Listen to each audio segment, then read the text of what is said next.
ਦੋਸਤੋ ਇਹ ਜਿਹੜੀ ਸਾਡੀ ਵੀਡੀਓ ਹੈ ਇਹ ਹਯਾਤ ਰਸੂਲ ਡੇਰੀ ਫਾਰਮ ਦੇ ਕਾਫ ਦੀ ਹੈ ਕਿ ਛੋਟੇ ਬੱਚਿਆਂ ਨੂੰ ਕਿਸ ਤਰੀਕੇ ਦੇ ਨਾਲ ਪਾਲਿਆ ਜਾਂਦਾ ਹੈ, ਕਿਸ ਤਰੀਕੇ ਦੇ ਨਾਲ ਇਹਨਾਂ ਨੇ ਛੋਟੇ ਬੱਚੇ ਪਰਚੇਜ਼ ਕਰਕੇ ਵੱਡੀਆਂ ਗਾਵਾਂ ਬਣਾਈਆਂ ਨੇ।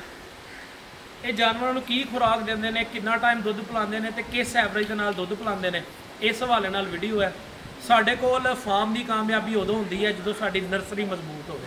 ਸਾਡੇ ਅਮੂਮਨ ਫਾਰਮਰ ਸਬਜ਼ਚਾਰੇ ਦੇ ਉੱਤੇ ਪੂਰਾ ਜ਼ੋਰ ਦਿੰਦੇ ਨੇ, ਸਬਜ਼ਚਾਰਾ ਪਾਉਂਦੇ ਨੇ। ਆਉਣ ਵਾਲੇ ਵਕਤ ਦੇ ਵਿੱਚ ਸਾਡੇ ਜਾਨਵਰ ਜਿਹੜੇ ਨੇ ਉਨੀ ਤੇਜ਼ੀ ਨਾਲ ਗਰੋਥ ਨਹੀਂ ਕਰ ਰਹੇ ਹੁੰਦੇ ਜਿੰਨੀ ਤੇਜ਼ੀ ਦੇ ਨਾਲ ਜਾਨਵਰ ਡਰਾਈ ਮੈਟਰ ਤੇ ਗਰੋਥ ਕਰ ਰਿਹਾ ਹੁੰਦਾ, ਜਿਹਨੂੰ ਅਸੀਂ DMI ਕਹਿੰਦੇ ਡਰਾਈ ਮੈਟਰ ਇਨਟੇਕ ਦੇ ਉੱਤੇ। ਉਹਦੇ 'ਚ ਜਾਨਵਰ ਦੀ ਸਾਰੀ ਨੀਡ ਪੂਰੀ ਹੁੰਦੀ ਹੈ। ਜਾਣਦੇ ਆ ਤਾਰਕ ਭਾਈ ਦੇ ਕੋਲੋਂ ਕਿ ਜਾਨਵਰ ਜਿਹੜੇ ਨੇ ਸਾਡੇ ਬੱਚੇ ਛੋਟੇ, ਇਹਨਾਂ ਨੂੰ ਕਿਸ ਤਰੀਕੇ ਦੇ ਨਾਲ ਪਾਲਦੇ ਨੇ, ਕਿੰਨੀ ਉਮਰ ਤੋਂ ਦੁੱਧ ਪਿਲਾਉਣਾ ਸ਼ੁਰੂ ਕਰਦੇ ਨੇ, ਕਿੰਨੀ ਉਮਰ 'ਚ ਵੰਡਾ ਰੱਖਦੇ ਨੇ, ਫਿਰ ਕਿਸ ਤਰ੍ਹਾਂ ਇਹਨਾਂ ਦੀ ਓਜਰੀ ਡਿਵੈਲਪ ਕਰਦੇ ਨੇ। ਜੀ ਤਾਰਕ ਭਾਈ ਥੋੜਾ ਜਿਹਾ ਇਸ ਹਵਾਲੇ ਨਾਲ ਦੱਸਿਆ ਜਾਨਣਾ ਅਸੀਂ ਜਿਸ ਟਾਈਮ ਗਾਂ ਸਾਡੀ ਸੂ ਜਾਂਦੀ ਹੈ ਅਸੀਂ ਉਸ ਨਾਲ जितना भी पहला दुध पी जाए 3 किलो पी जाए 4 पी जाए ਅਸੀਂ ਉਸ ਨੂੰ ਪਹਿਲਾ ਦੁੱਧ ਇतना ਪਿਲਾ ਦਿੰਦੇ ਗਾਂ ਦੇ ਥੱਲੇ ਪਿਲਾਉਂਦੇ ਹੋ? ਨਹੀਂ, ਨਿੱਪਲ ਦੇ ਨਾਲ ਅਸੀਂ ਪਿਲਾਉਂਦੇ ਹਾਂ। ਠੀਕ ਹੈ। ਉਸ ਤੋਂ ਬਾਅਦ ਅਸੀਂ ਉਹਨੂੰ 3 ਦਿਨ ਪਨੀਰੇ ਵਿੱਚ ਰੱਖਦੇ ਹਾਂ। ਅਸੀਂ ਉਸ ਨੂੰ ਜਿਹੜਾ ਉਹਦਾ ਬੋਲਾ ਦੁੱਧ ਹੁੰਦਾ ਜਿੰਨਾ ਵੀ ਉਹ ਪੀ ਜਾਏ 3 ਦਿਨ 'ਚ ਅਸੀਂ ਉਹਨੂੰ ਪਿਲਾਉਂਦੇ ਰਹਿੰਦੇ। 3 ਟਾਈਮ ਚੁਆਈ ਦੇ ਵਿੱਚ 2 ਪੀ ਜਾਵੇ 3 ਪੀ ਜਾਏ ਹਰ ਚੁਆਈ ਦੇ ਵਿੱਚ ਅਸੀਂ ਉਸ ਨੂੰ ਦੁੱਧ ਪਿਲਾਉਂਦੇ ਹਾਂ। ਉਸ ਤੋਂ ਬਾਅਦ ਅਸੀਂ ਉਹਦਾ ਦੁੱਧ ਜਿਹੜਾ ਤੀਸਰੇ ਦਿਨ ਤੋਂ ਬਾਅਦ ਅਸੀਂ ਉਹਦਾ ਸੁਬਾਹ ਸ਼ਾਮ 2 ਕਿਲੋ ਸੁਬਾਹ 2 ਕਿਲੋ ਸ਼ਾਮ ਨਾਲ ਅਸੀਂ ਕਫ ਸਟਾਰਟਰ ਉਹਨਾਂ ਨੂੰ ਪਾਉਂਦੇ ਹਾਂ। ਕਿੰਨੇ ਦਿਨ ਤੋਂ ਬਾਅਦ ਕਫ ਸਟਾਰਟਰ ਸ਼ੁਰੂ ਕਰਦੇ ਹੋ? ਅਸੀਂ ਤੀਸਰੇ ਦਿਨ ਬੱਚਾ ਜਿਹੜਾ ਉਸ ਨੂੰ ਖੁੱਲਾ ਛੱਡ ਦਿੰਦੇ ਹਾਂ। ਵੱਡਿਆਂ ਬੱਚਿਆਂ ਨੂੰ ਜਿਹੜੇ ਹੈ ਨਾ ਉਹਨਾਂ ਛੋਟਿਆਂ ਬੱਚਿਆਂ ਦਾ ਜਿਹੜੇ ਦੁੱਧ ਵਾਲੇ ਉਹਨਾਂ ਦੇ। ਠੀਕ ਹੈ। ਉੱਥੇ ਆਪਣੇ ਆਪ ਉਹਨਾਂ ਦੇ ਵੱਲੋਂ ਵੇਖ ਕੇ ਉਹ ਜਿਹੜਾ ਹੈ ਉਸ ਨੂੰ ਹਲਕਾ ਹਲਕਾ ਟੱਚ ਕਰਨਾ। ਤਕਰੀਬਨ 11 ਦਿਨ ਤੇ ਬੱਚਾ ਜਿਹੜਾ ਉਹ ਸਹੀ ਖਾਣ ਲੱਗ ਜਾਂਦਾ 11 ਦਿਨ ਦੀ ਉਮਰ ਤੇ। ਉਸ ਤੋਂ ਬਾਅਦ ਜਿਹੜਾ ਜ਼ਿਮੀਂਦਾਰ ਹੈ ਉਸ ਨੂੰ ਵੇਖਿਆ ਕਿ ਉਹ ਬੱਚੇ ਨੂੰ ਪਾਣੀ ਨਹੀਂ ਪਿਲਾਉਂਦਾ। ਸਾਡੇ ਅੱਗੇ ਟੱਪ ਹੈ ਉਹਦੇ ਵਿੱਚ ਪਾਣੀ ਪੀਂਦਾ ਰੂਟੀਨ ਦੇ ਨਾਲ ਖੁੱਲਾ ਪਾਣੀ ਪੀਂਦੇ। ਜਿਸ ਟਾਈਮ ਉਹਨਾਂ ਦਾ ਦਿਲ ਕਰੇ ਸਾਫ਼ ਟੱਪ ਦੇ ਵਿੱਚ ਅਸੀਂ 3-4 ਦਫਾ ਉਹਨਾਂ ਟੱਪਾਂ ਸਾਫ਼ ਕਰਾ ਕੇ ਉਹਦੇ ਵਿੱਚ ਪਾਣੀ ਉਹਨਾਂ ਨੂੰ ਫਰੈਸ਼ ਦਿੰਦੇ ਹਾਂ ਕਿ ਉਹ ਗਰਮੀ ਹੋਵੇ ਸਰਦੀ ਹੋਵੇ ਪਾਣੀ ਉਹ ਪੀਂਦੇ। ਉਸ ਤੋਂ ਨਾਲ ਇਹ 3 ਮਹੀਨੇ ਅਸੀਂ ਉਹਨਾਂ ਨੂੰ ਕੋਈ ਵੀ ਸਬਜ਼ ਚਾਰਾ ਕੋਈ ਕਿਸੇ ਕਿਸਮ ਦਾ ਨਹੀਂ ਦਿੰਦੇ। 3 ਮਹੀਨੇ ਤੋਂ ਬਾਅਦ ਅਸੀਂ ਉਹਨਾਂ ਨੂੰ ਫਿਰ 3 ਮਹੀਨੇ ਤੁਸੀਂ ਸਿਰਫ ਕਫ ਸਟਾਰਟਰ ਦਿੰਦੇ? ਹਾਂਜੀ, ਜ਼ਿਆਦਾ ਤੋਂ ਜ਼ਿਆਦਾ ਖਾ ਜਾਏ ਉਹ ਤੁਸੀਂ ਸਮਝ ਲਓ 1 ਕਿਲੋ ਖਾ ਜਾਣ।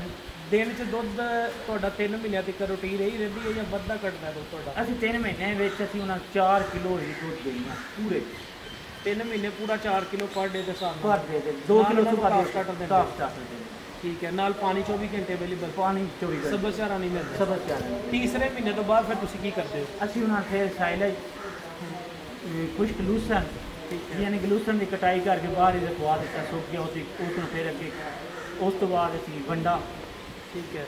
ਵੰਡਾ ਫਿਰ 3 ਮਹੀਨੇ ਬਾਅਦ ਚੇਂਜ ਕਰ ਵੰਡਾ ਚੇਂਜ ਕਰ ਦਿੰਦੇ। ਅਸੀਂ ਫਿਰ ਉਹਨਾਂ ਨੂੰ 18 ਪ੍ਰੋਟੀਨ ਦਾ ਵੰਡਾ ਪਾ ਦਿੱਤਾ। 18 ਪ੍ਰੋਟੀਨ ਦਾ ਵੰਡਾ ਦਿੰਦੇ ਹੋ ਜੀ? ਅਸੂਲ ਤੱਕ ਫਿਰ ਇਹ ਸਾਡੀਆਂ ਜਿਹੜੀਆਂ ਤਿਆਰ ਹੋ ਜਾਂਦਾ ਬੱਚਾ ਤਕਰੀਬਨ 12-13 ਮਹੀਨੇ ਵਿੱਚ ਸਾਡੀ ਹਿੱਟ ਤਿਆਰ ਹੋ ਜਾਂਦੀ ਕ੍ਰਾਸ ਹੋ ਜਾਂਦੀ ਹੈ। ਜੀ ਜੀ, ਉਹ ਪਹਿਲਾਂ ਹੀ ਹਿੱਟ ਆ ਜਾਂਦੀਆਂ ਨੇ। ਅਸੀਂ ਮਗਰ ਉਹਨਾਂ ਦਾ ਵੇਟ 51 ਇੰਚ ਅਗਲੀਆਂ ਲੱਤਾਂ ਤੋਂ ਅਸੀਂ ਉਹਨਾਂ ਦਾ ਹਾਈਟ ਚੈੱਕ ਕਰਦੇ ਹਾਂ ਤੇ ਕੰਡੇ ਦੇ ਉੱਤੇ ਅਸੀਂ ਇਹਨਾਂ ਦਾ ਵਜ਼ਨ ਜਿਹੜਾ ਉਹ ਪੌਣੇ 400 ਕੇਜੀ ਕਰ। ਅੱਛਾ, ਪੈਰ ਤੋਂ ਲਾ ਕੇ ਤੁਸੀਂ ਅਗਲੀਆਂ ਹੱਡੀ ਅਗਲੀ ਜਿਹੜੀ ਹੁੰਦੀ ਹੈ ਨਾ ਉੱਤੇ ਜਿਹੜੀ ਹੱਡੀ ਹੁੰਦੀ ਥੱਲੇ ਅਗਲਾ ਪੈਰ ਤੋਂ ਉੱਤੇ ਵਾਲੀ ਜਿਹੜੀ ਹੱਡੀ ਉੱਥੇ ਤੱਕ 51 ਇੰਚ ਕਰਦੇ। 51 ਇੰਚ। ਤੇ ਵਜ਼ਨ ਕਿੰਨਾ ਇਹਦੇ 'ਚ ਕਾਊਂਟ ਕਰਦੇ ਹੋ?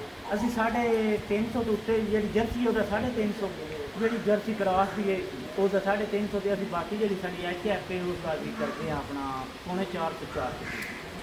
ਦੋਸਤੋ ਬੜੀ ਅੱਛੀ ਇਨਫੋਰਮੇਸ਼ਨ ਤਾਰਕ ਭਾਈ ਕੋਲੋਂ ਮਿਲੀ ਹੈ। ਅੱਛਾ, 3 ਮਹੀਨਿਆਂ ਤੋਂ ਬਾਅਦ ਤੁਸੀਂ ਉਹਨਾਂ ਨੂੰ ਸਾਈਲੇਜ ਤੇ ਲੈ ਆਉਂਦੇ ਹੋ ਜਾਂ ਲੂਸਨ ਤੇ ਲੈ ਆਉਂਦੇ ਹੋ? ਠੀਕ ਹੈ। ਇਹ ਸਾਡੇ ਬੱਚੇ ਨੇ ਫਾਰਮ ਦੇ। ਅਗਲੇ ਸਾਲ ਇਨਸ਼ਾਅੱਲਾ ਇਸ ਟਾਈਮ ਇਹ ਪ੍ਰੈਗਨੈਂਟ ਹੋ ਜਾਣਗੇ। ਅਗਲੇ ਸਾਲ ਇਨਸ਼ਾਅੱਲਾ। ਇਹਨਾਂ ਦੀ ਹੁਣ ਉਮਰ ਕਿੰਨੀ ਹੈ ਜਿਹੜੇ ਇਹਨਾਂ ਦੀ ਜ਼ਿਆਦਾ ਤੋਂ ਜ਼ਿਆਦਾ 5 ਮਹੀਨੇ 4 ਮਹੀਨੇ 3 ਮਹੀਨੇ ਇਹ ਉਹੀ ਬੱਚੇ। ਬਾਕੀ ਜਿਹੜੇ ਇਹ ਤੋਂ ਥੱਲੇ ਨੂੰ ਹੋ ਜਾਂਦੇ। ਅੱਛਾ, ਤੁਸੀਂ ਇਹ ਚੀਜ਼ ਦੱਸੋ ਜਾਨਵਰ ਦੀ ਬਿਹਾਰਨਿੰਗ ਸਿੰਘ ਖਤਮ ਤੁਸੀਂ ਬਚਪਨ 'ਚ ਕਿੰਨੀ ਉਮਰ ਤੇ ਕਰ ਦਿੰਦੇ ਹੋ?